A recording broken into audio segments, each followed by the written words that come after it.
Their numbers are incredible. Management loves them. They're praised, protected, and given opportunities because they consistently deliver results. But then the exit interviews start. People who worked with this person say things like, they're really great at getting results, but they're terrible to work with. They're brilliantly technically, but destructive interpersonally. They hit every target, but leave a trail of damage behind them. So the problem isn't their output. The output is real, it's measurable, it's valuable. The problem is what leaders have chosen to reward. And the cost of that decision eventually spreads through the entire organization.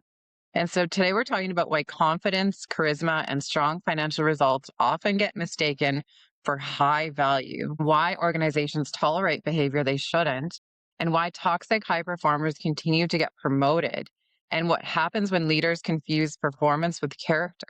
Because chances are this is happening somewhere in your organization right now, and you may not even realize it.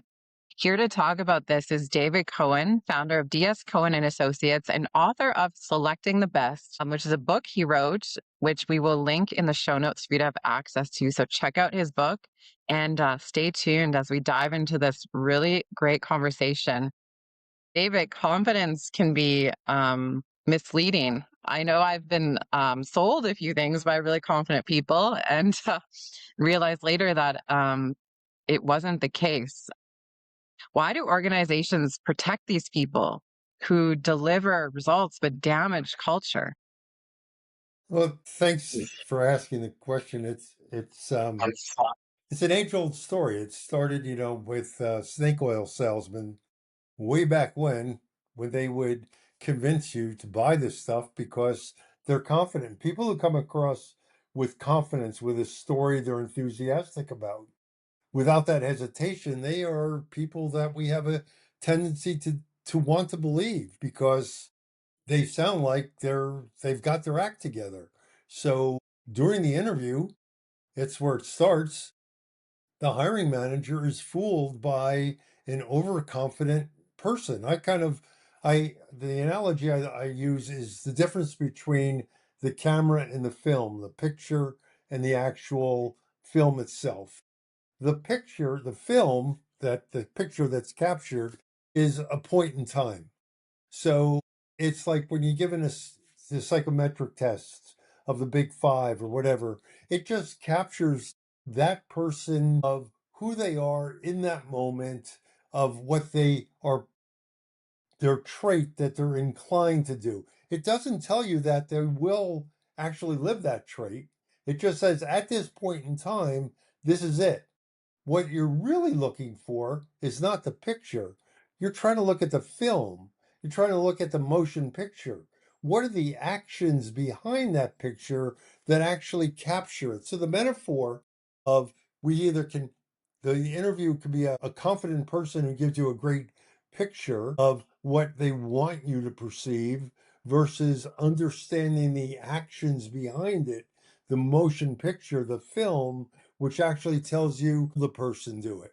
Because often we're fooled and think that can do is will do. And can do is only can do. It doesn't mean Mhm. I can do it, but will I choose to do it is really what we should be looking for. And what we should be looking for on the choose to do it are, do they fit the actions, the behaviors, the values of the organization? And if they don't, no matter how confident they are, well, it's not time to really do it. It's like, you know, if I say to them, are you a good team player? And their psychometric test says they're a good team player and they get along with people, but that's only the picture. The motion, that's only the moment in time. The picture I'm really looking for is the story behind, tell me about a time when you disagreed with people on your team about an approach that you felt secure about, Sure confident about. about. I need to listen to those, not the confidence, but the actual actions behind it. But once I hire that person, because I am confident that they are going to be successful and they are successful, it reinforces that I hired the right person without looking at the behaviors. And therefore, that person runs into conflict with everybody they're working with, and morale in the organization starts to decrease. I feel like I've been in so many situations where the strong performers, the leaders overlook their bad behavior. Do you think we've accidentally created workplaces that reward visibility more than value? And what does that cost an organization? Because I know for me, I was so irritated um, that they would get special treatment. Their behavior wasn't the greatest. They weren't really liked, but they were a strong performer. So I felt like they could get away with everything.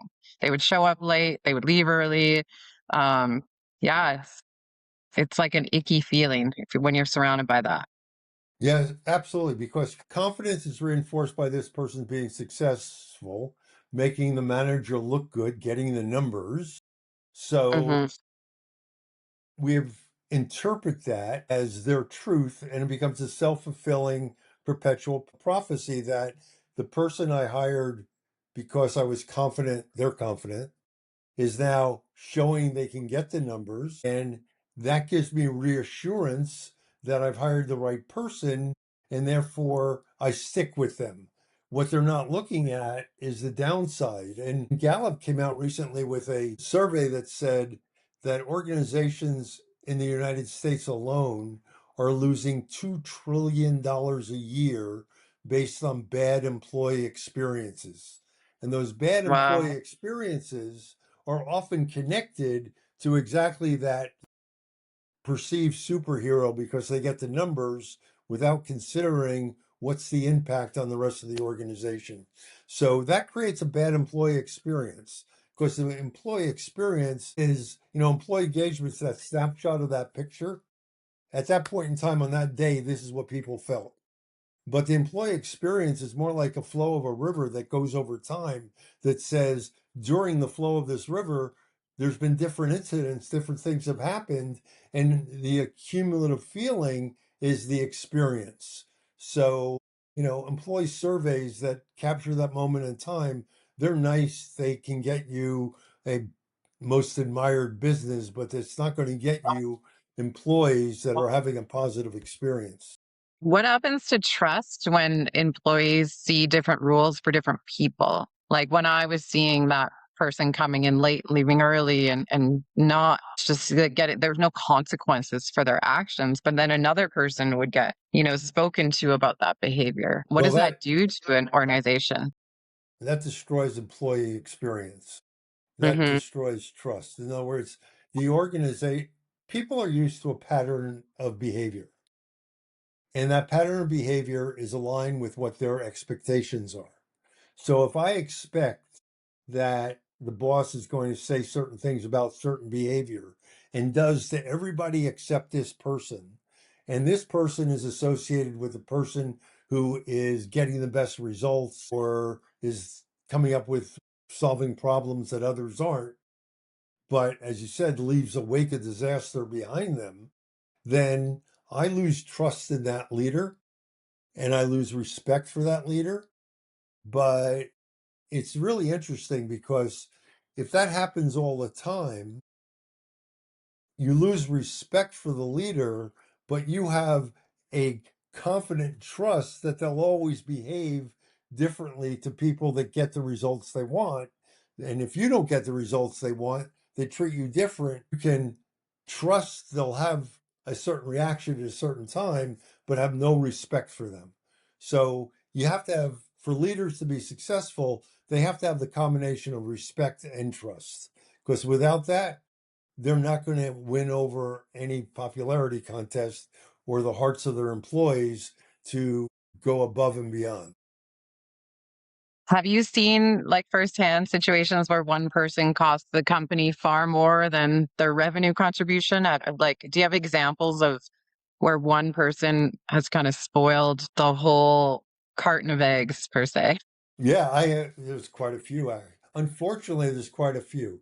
I, you know, Mhm. I, I have a 2x2 grid where on the vertical side, I put behaviors. On the horizontal side, on the bottom, across the bottom, I'll put results. So if you're high on results and high on behaviors, you're in the top right hand quadrant. And I call those, those are your heroes, those are your superstars. They do everything right. If I look at the bottom left hand corner where they're low on behaviors and they're low on results, that's deadwood. Why are they even in the organization? Then there's those people that are kind of like Bambi. They get all the behaviors right. Everybody loves them. They're not getting the results. The problem is to reskill those people to a job where they can be successful and move them into the star category. Don't get rid of them. Keep them. Because if you get rid of somebody who lives the values, exemplifies the right behaviors, you're telling other people that doing the right thing doesn't really matter. That Mhm. leaves the bottom right hand corner. Those are the people who are high on results and low on behaviors. I call those viruses because, like a virus, every time you reward them, you send the message to everybody else in the organization that this is the right behaviors. Getting Mhm. results counts more than doing the right thing. Our values are wall decor, they're not really values.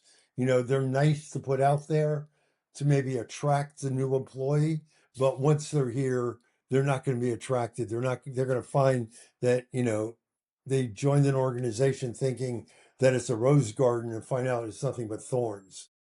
Mhm. However, what's an example? I have a couple of them. I was dealing with one organization many years ago that we were doing the values with, and we articulated them. They were held by most everybody except one person in the organization, and that was the marketing manager. And the marketing manager was doing all sorts of things which are totally unacceptable and was really abusive towards mostly female staff. And I said to myself and other people on my team said to the CEO, do not put these values out there because they're not honest, they're not lived by everybody on the executive team, and they're going to cause you problems because the expectation is once the values are expressed like that, everybody lives them, and if you don't, you're let go. It's about 6 months later, he called me up and said it's time to let roll the values out. And I said, well, what happened with the marketing manager? And they said, I fired him.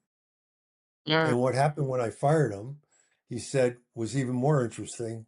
Two of my top marketing people came to me and said they were just about ready to accept jobs at competitors because they couldn't stand working with this guy anymore. And now that I fired him, they're going to stake around. That would have been a massive disaster. I mean, there's so many of these. I had a CEO once who we put the values out there and everybody in the organization thought it was great. They were living them. And all of a sudden I got a phone call from the head of HR who says, we put these values out here, but people are complaining about this one person in this one division because they're not behaving according to the values. And it's like really causing problems in cross-functional team meetings. And I said, well, what's the problem? And they said their executive who reports to the CEO is getting great results. They're the virus. They're making that person look really good. They're doing all the things they said they're going to do as far as changing systems and everything else. And those changes are producing results, but they're not following the behaviors at all. And they're running roughshod over everybody, not even informing people of what's happening. So they asked me if I would talk to the CEO about ensuring that there's alignment between values and behaviors and results. And he said that his values were aspirational. He didn't really care as long as she was getting the results from her division, and that he was going to consider her successful. And he didn't really care because we don't have to live them, they're aspirational. My Mhm. approach was once you put them out there, they're no longer aspirational. Once you put Mhm. them out there, you've got to live them. It's a promise you're making to your employees. This is how you expect to be treated. And he just ended the conversation by saying that my work at the organization was no longer desired. So I Hmm. happily left. And within about 3 months, some of the key HR people left also. And he also Yeah. lost some key middle managers who were holding the place together. Was it a Hmm. negative impact on the organization? Totally. I can give you others. Every organization, not every, many organizations have this virus condition because people are more concerned about their bottom line than they are about the actual success of the organization. And from a long term perspective, they have this short term mentality. What am I doing in the next 90 days to prove that we're viable? Instead of thinking about what are we going to do in the next 5 to 10 years to prove that we're not only viable, but successful and we have sustained our reputation.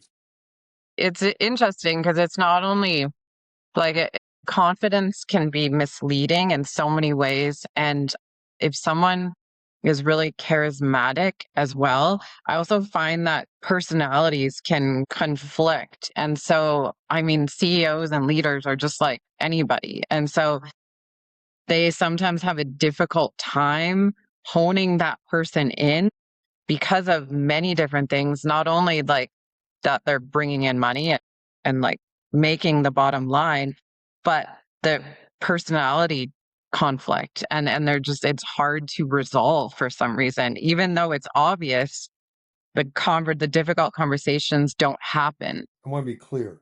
I'm not being critical of being confident.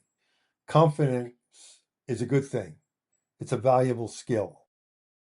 It's when it's backed up by the behaviors that align to the organization's values that it's successful. In the Hmm. case you're talking about, where you have these different confident people that clash with each other, they're saying their values are more the bottom line, and it's okay to clash as long as you get me the results. And so Mm. they have a fear. And then this is what happened in one financial institution I was working with. The CEO had a fear that there was one top producer in the marketplace that was always among his top 1% producers, but he was definitely a virus. And his fear was, if I get rid of this person, that we're going to lose significant grounds and market share. And he allowed this person to get away with really being difficult.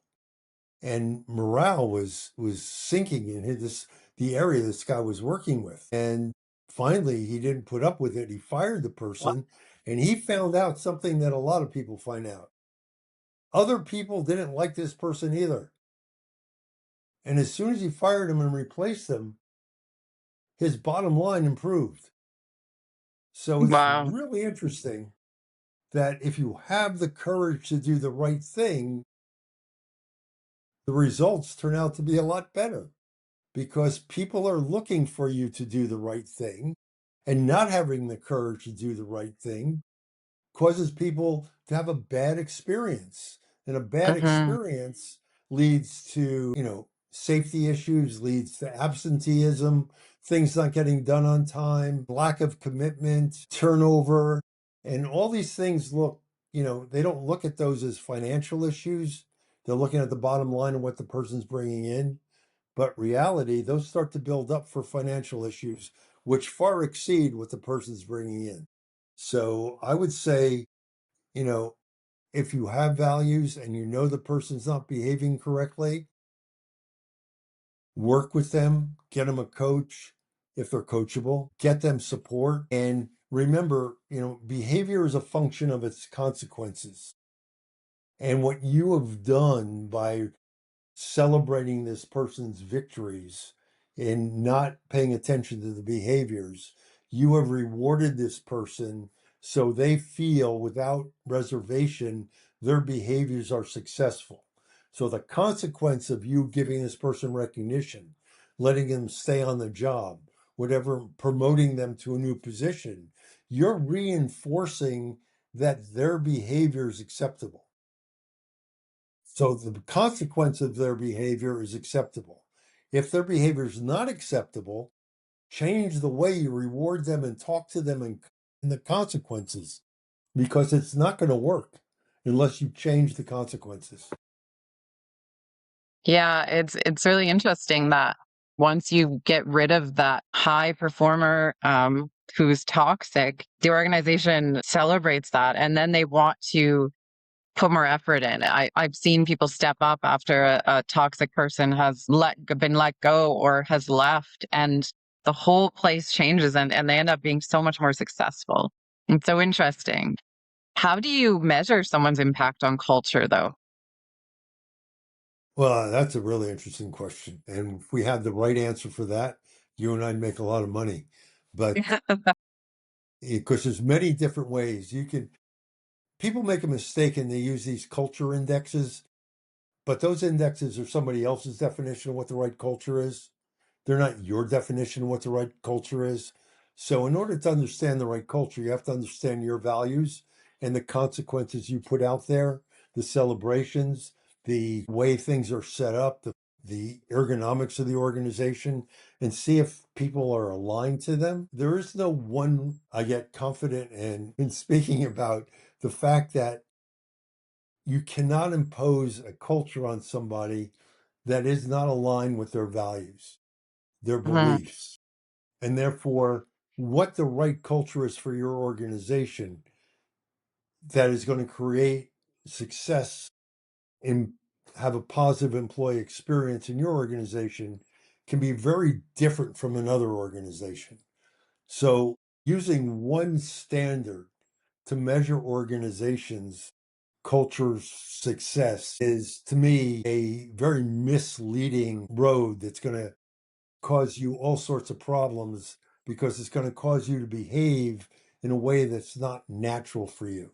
So you've got to say, this is our culture, and we're going to measure against this. The employee experience you're going to have is you can have confidence that whatever is happening, we are going to behave this way. So if we run into a problem and make a decision, it's going to be aligned with these behaviors, these values. If we mm, don't make the decision aligned with those values, we have not sustained a good culture. mm, And that to me is the way of understanding, is the organization making decisions? I often say to senior leaders, if you look at the decisions you made in the last 6 months, does every one of them align with your values? And their answer most of the time is, well, there's one or two that don't. And I say, well, what was the consequence of the impact on the people that were impacted by that decision? Were they confused? Were they, well, some left, went on sick leave. We're not getting the results we expected. Well, because you have spoiled the dance for them. They were dancing according to a certain rhythm, and all of a sudden you change the beat without telling them, and they're not ready for that. Now, you can't change values. That's the problem. A lot of consultants and a lot of, you know, different people say, well, we can change the culture. Well, if a value is a strongly held belief, emotionally charged, resistant to change, and universally applied, coming in one day and saying, well, we are no longer going to be cooperative. We're going to focus on individual success. And everybody's been working and celebrating being cooperative. And now all of a sudden I'm setting up a competitive situation. People are going to get confused. They're not going to want to work there anymore. mm, Values evolve slowly. And according to a lot of the research I've done and a lot of psychiatrists, psychological theory, your values are in place by usually 30 years of age.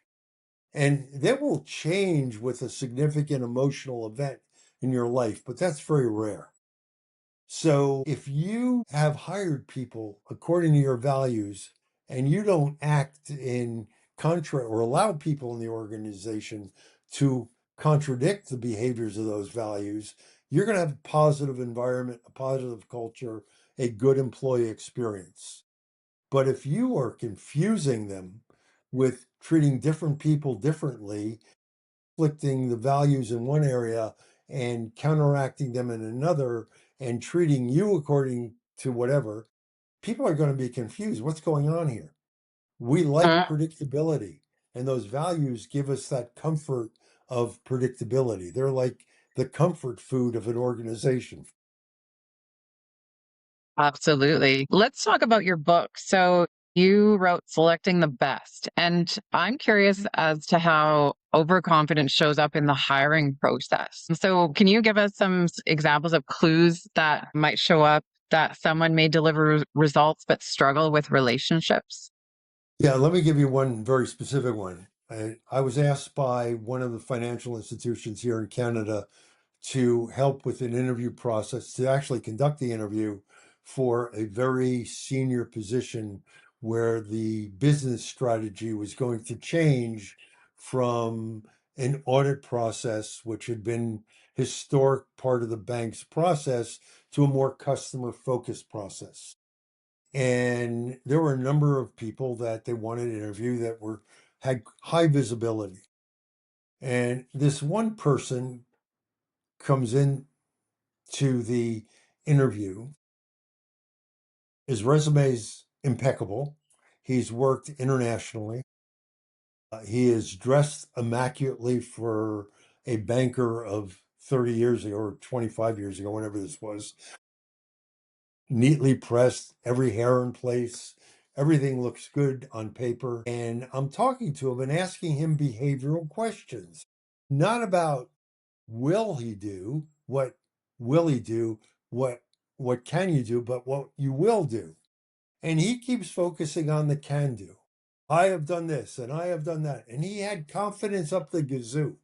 He was like forceful. He rehearsed himself. His presence was there. And I kept saying, well, let's peel away, you know, the outcome and tell me how you got to the outcome. Right. What actions did you take? Draw a picture for me. Write a movie script that I can, what are the directions you're giving to the actors to play you in this movie? And he said, he wanted to focus only on the outcome. Mm, And he said, if I ask him one more time what the outcome is about the behavior, he was going, he was going to walk out. And he did. wow. And when I called up the executive that was hiring this, who knew this person, his reaction was twofold. One, I put him on the list as a favor to a friend. And number two, if you recommended him, I knew you weren't doing your job. Uh, So, yeah, they come across. Now, he got a job right away. Matter of fact, he got two job offers. He lost the job he took in 6 months. wow. But the fact is, he came across confident, polished, assured of himself, told a good story about the outcome, but never told anybody how he got the outcome. So that's Interesting. why, and that's most interviews focus on the outcome. Most interviews start with the outcome. I mean, you need to know the outcome, Mhm. but along the way, you need to know what was the situation, what were the behaviors that you used in that situation? How did it impact people? And when did it happen? Because the other problem with these interviews that people have, even if they have the behavior, people sort of, if they have a confident story, they'll use that behavior to justify hiring the person, but the behavior happened 10 years ago and hasn't happened since. And if the Right. behavior happened 10 years ago and hasn't happened since, the likelihood of it happening again is very low. So Mm, one thing I focus on also is time frame. When did this behavior happen? So if it happened over 2 years ago, less likely it's going to happen now. So mm. what was the situation? What was the behavior? What was the outcome? What was the time frame? SBOT. And if you can follow that pattern of breaking down answers, you get people with confidence past the outcome only. Yeah, it's interesting. And that person that got those two jobs and then later lost it 6 months later, that cost an organization so much money and time. Like it's such a waste of time. It's so important to consistently choose the right people. What traits consistently predict long term success, if any? Well, I don't think any traits predict success because those are can do behaviors. You know, the psychometric test tells you what I can do. It doesn't mean I'm going to do it. And it's not, you know, it's a, it's a self-fulfilling kind of thing because I use the test and some people are successful using the test. I believe the test is good, but there are those that are not. So the psychometric test, there was a great article in the New York Times many years ago in the magazine section that drew an analogy of psychometric tests are like horoscopes. And they're not really, they're great to talk about if you're meeting somebody at a bar, what your horoscope is, what your psychometric test results are, but they're not going to get much further than that. Now, I know a lot of people are going to object to that, but that's the reality, in my opinion. And so we have to get beyond that and look at what is unique about our organization. For instance, I can tell you I worked with different automotive companies, and some of the automobile makers are follow very strict rules of follow a hierarchy, and the higher you are, the more right you are in the organization. There was a gentleman coming into the one of my clients, which was a logistics company, and they were going to hire this person from one of the automotive manufacturer that is about hierarchy and about senior management's always right, et cetera, et cetera. And that was not the behaviors of this organization. But they were impressed by his resume and his confidence and the things he'd done. All his outcomes were very impressive. And I said to them, when you go to dinner tonight, here are two questions that will tell you whether he'll align with your behaviors. And they had a contract literally in their pocket to offer this guy that night. And the next day when they came to work, I said, so did you give him the contract? And they said, no, we asked them the two questions. We had a very nice dinner and we told them that the process will continue. We didn't tell them that we're not going to hire him, but we're not going to hire him because he doesn't fit our values. He fits the values of that organization. He fits their behaviors. That's why he's successful. He would not be successful here. So Right. you need to be able to look at that and understand that. What do you think is more dangerous then, a low performer who everyone recognizes or a high performer that everyone protects? If I understood the question correctly, a high performer that drives everybody nuts is a virus and should be gone from the organization. A low performer who has all the right behaviors, everybody respects, everybody gets along with, has the right values, re-educate them, reskill them, find the place where their skill and knowledge works so they can become a high performer. Because as I've Right. often said, when you let that keeper go, it's like shooting Bambi's mother. If you can let Mhm. that person go, you can let anybody go. And Mhm. that's not a good sign because the message you're giving there is the values aren't really important because if you live them, you're still in risk of losing your job. It's a Mhm. combination of can I do the job and can I do the job and achieve the outcomes using the right behaviors. If I don't have that equation, it's not going to work. Yeah, 100%. Um, what do you want listeners to remember from today's conversation, or what message would you like to get across today? Well, first, they should buy the book because all of this is in the book. Yes. Selecting the best. I outline how to do it, how to identify the behaviors, how to identify your values, which are authentic to your organization, and apply that to an interview process. I think that if people can understand that it's a combination of things, it's what I have in my bag of tricks that says I can do these things, coupled with the behaviors that say I will do these things, is the right answer. That values are not tree hugging, tree kissing, HR kind of activities. They are hardcore business results. And They're the reason that organizations in Europe, like Michelin, Boehringer, and others who've been around for hundreds of years, are still around, because those organizations look at long-term results, but also are very, very strict about looking at the behavioral alignment to the values of the organization, because they know that that alignment to the organization's values will cause good long-term employees, which have long-term results. So I think that organizations have to stop focusing on these 90-day reports, which cause you to do the wrong thing, and start focusing on long-term success, focused on financial long-term success coupled with doing the right thing. I don't think anybody wants to be known for doing the wrong thing. No, and it costs so much more than we could ever predict. When you, like we were talking about earlier, rewarding the wrong behaviors, it just it's like planting a seed that's corrupt, and it just starts growing and growing and growing and growing, and then next thing you know, it's like the whole environment is so toxic, and you can feel that heaviness when you walk in a place like that, even as an outsider. No one really needs to even say anything. You can feel that. You can You feel do that feel it. tension. Yeah. Yeah. It's that weed that grows relentlessly. And, Hmm.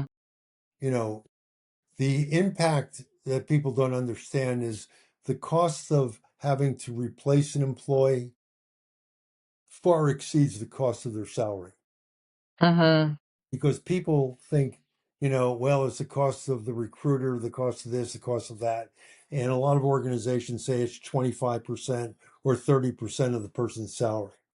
No, it's what has been the morale. How much, when people, that seat was empty, you overworked other people, they had to do more with less, and you caused them stress. You, the fact that you had to pay out the person a severance package, it Hmm. all adds up to significant money to replace Hmm. somebody. Get it right the first time, you save all that, and you save the emotional impact. Yeah. I guess my last question is this. What if there is a behavior that's rewarded that shouldn't be, or if a high performer gets away with bad behavior, is there a certain way you can come back from that without harming culture? Like, how do you, is we all make mistakes. It's going to happen all the time. Is there a way to come back from that without harming the culture too much?